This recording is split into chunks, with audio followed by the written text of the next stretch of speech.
Борет Донайортис. Добрый вечер, уважаемые жители республики.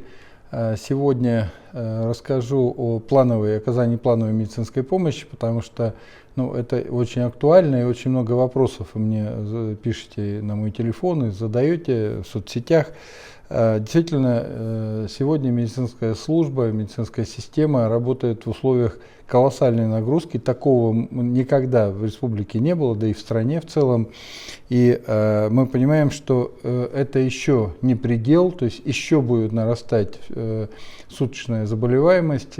Связано это, безусловно, с распространением микронштамма, потому что именно он дает такую заразность, и, соответственно, такое количество людей, заболевших каждый день вновь и вновь.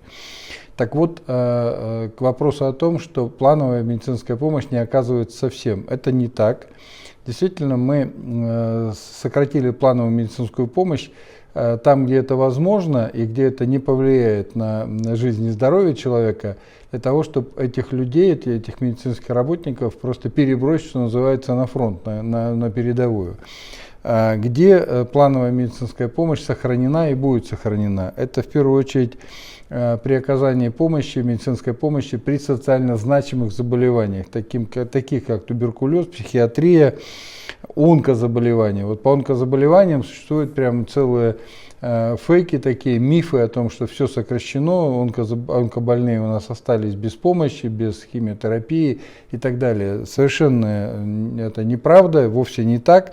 Так вот, по онкозаболеваниям Коми-республиканский онкологический диспансер принимает пациентов и тех, кто нуждается в госпитализации, тех, кто нуждается в лучевой и химиотерапии.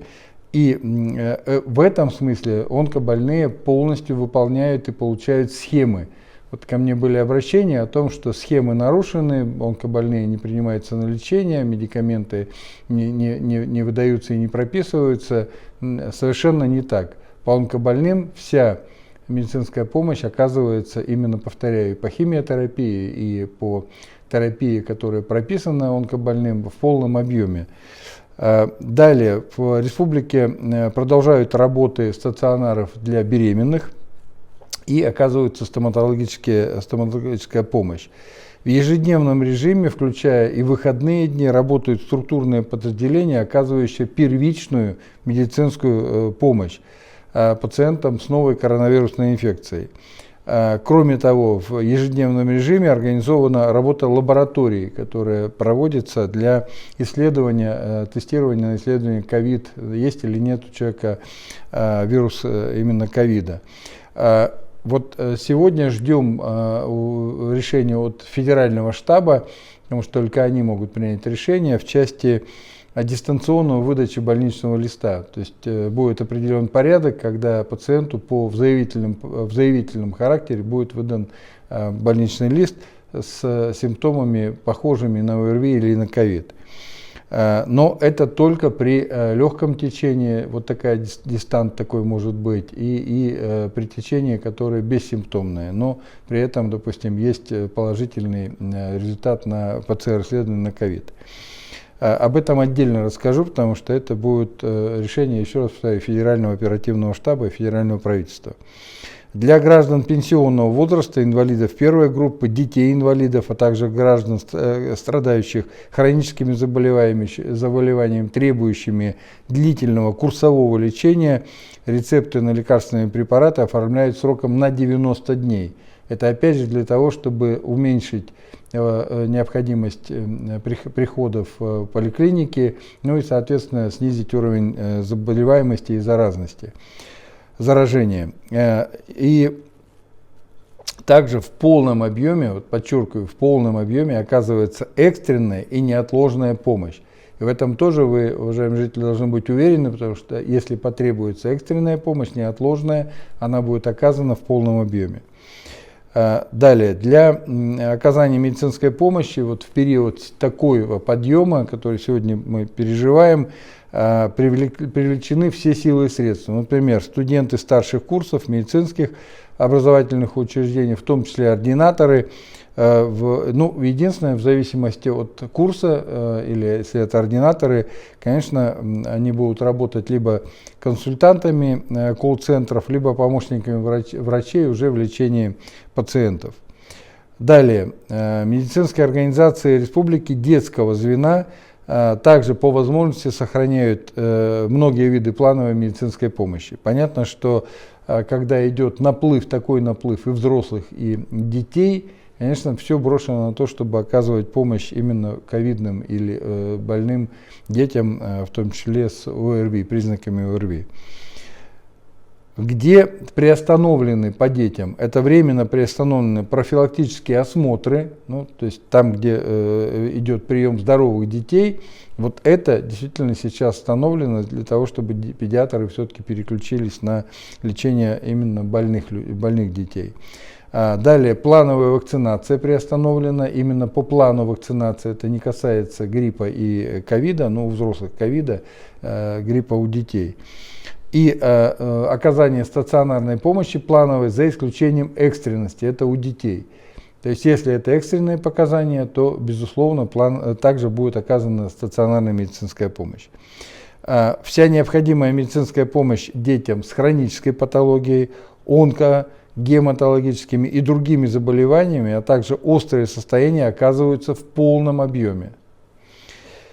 Ну и также по информацию о работе той или иной больницы доступна на сайтах медицинских учреждений, но действительно меняется очень быстро.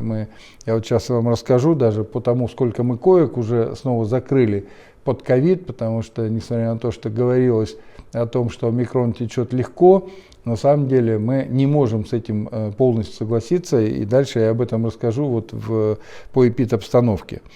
За сутки мы перешагнули вот эту психологическую и просто какую-то черту объема заболевших. То есть мы сегодня за сутки 1033 человека, это вновь заболевших ковидом.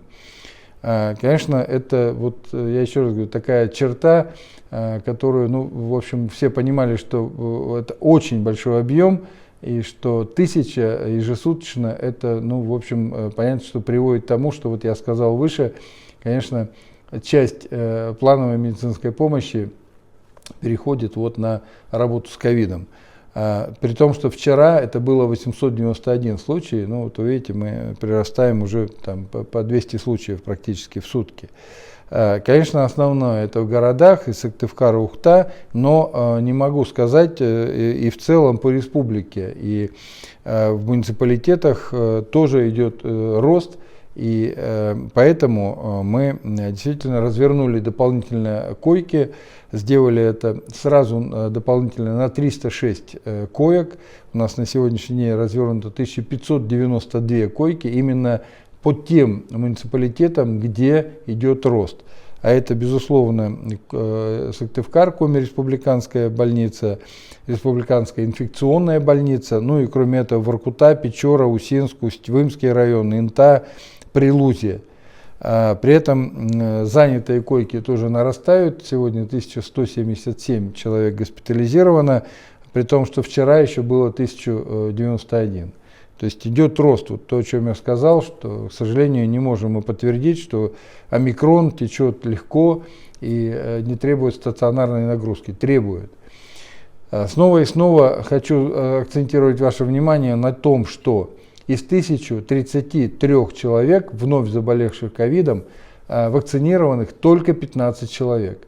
Но вот это уже статистика, которую я привожу последние месяцы, говорит именно о том, что по большому счету привитых в доле заболевших уже меньше процента. И это еще раз подчеркивает, что, конечно, привитые, даже если и заболевают, то вот эти 15 это все амбулаторные течения заболевания, то есть все легкие случаи. К сожалению, по умершим у нас 3 человека за сутки, при этом среди умерших опять же нет вакцинированных, то есть все умершие не были вакцинированы. По вакцинированным на сегодняшний день полностью завершили вакцинацию 406 629 человек. Ревакцинированных тоже очень сильно приросло, 73 466 человек. И тем не менее у нас достаточный остаток вакцин, более 134 тысяч доз. На сегодня это вся информация. Уважаемые жители республики, будьте очень относитесь очень бережно и к себе, и к здоровью своих близких, и просто окружающих. При малейшей симптоматике ни в коем случае не контактируйте ни в коллективах, не перемещайтесь на общественном транспорте. Для этого отработана целая система, и мы везде сейчас даем информацию, как нужно себя вести при том или ином течении заболевания. Этому отдельно посвящу, завтра может быть еще одно сообщение. Вот. А сейчас просто призываю, что при малейших признаках ни в коем случае исключайте максимально контакты, все-таки обращайтесь за медицинской помощью. Дальше будет алгоритм, как себя вести. Либо ждать на дом, ждать доктора, либо все-таки идти в колл-центр амбулаторный, который мы сейчас тоже организовали, чтобы не перемешивать потоки. Но при этом считаю, что все равно все-таки старайтесь не заболеть, соблюдайте все меры профилактики, будьте здоровы, до следующей встречи.